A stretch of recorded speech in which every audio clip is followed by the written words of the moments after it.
Brad, in the build-up to tonight's game, do you think we were going to come out with a performance like that? I didn't think we'd get the result. But it was disappointing last week, even though we got the win. Some of the D that we tossed up last week wasn't really great, which is probably, we can back in hindsight now, is probably a good thing. We give ourselves a bit of work to do this week, and we went out and delivered that. And to nil a team like Warrington with so much strike all over the park, I just thought it was great. Yeah. Rich spoke about in his press conference about him talking to you about last year's game against Warrington at the end of the season, and looking to replicate that performance yourself. Please you're able to do that? Yeah, obviously a genius. That's what it is. No, it was. To be fair, Rich has been into me quite a bit about erraticness, how to do my half, and then a bit of erraticness in D, and like, it's probably affected my contact. Erraticness is probably energy that I bring. So it's just about controlling that and being smart with it.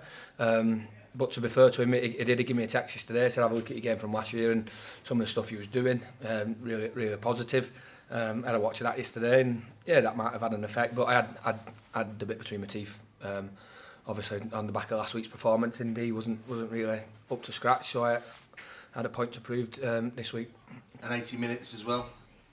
Yeah, that's pleasing. That's pretty good. Obviously the situation with Wacker's not great, but it's good for me to do, and it's a lot easier to do 80 minutes when Warrington's turned the ball over like there. So that made it a bit easier, but I think that came up back of our D and some of the pressure we put on to Warrington. So yeah, it was pleasing. You came up for a massive tackle as well to stop a try for Tom Lyon. He must be a particularly sweet moment. Yeah, he wasn't happy. He wasn't happy after the game. Good pal of mine, Tommy. He said, should I go on the inside? But yeah, just so we know, we speak about it all week. If Rob Louis and his side, they like to jam.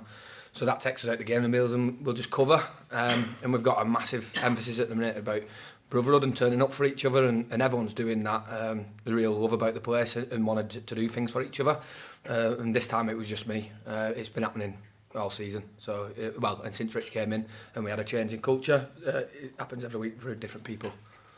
And for 3 wins in a row now, that must give everyone a boost after a disappointing start, the first game of the season. Yeah, I think so. It's been a while since we've done that, innit? So, yeah, especially a result against Warrington. Like I said, so much strike across the field.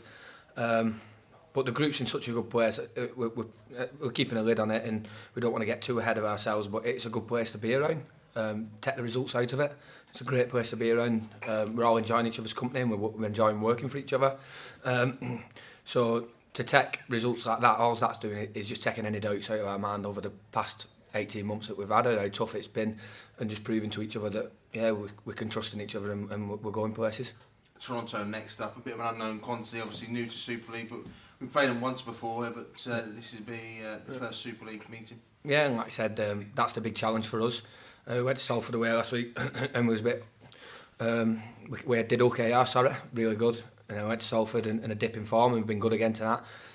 It's just the next step for us, and the next one to chalk off is to be real good against Toronto. And if we turn up with the energy and working for each other and a week after the ball, then we should be okay. But I'm sure Mac will have them fired up to come here.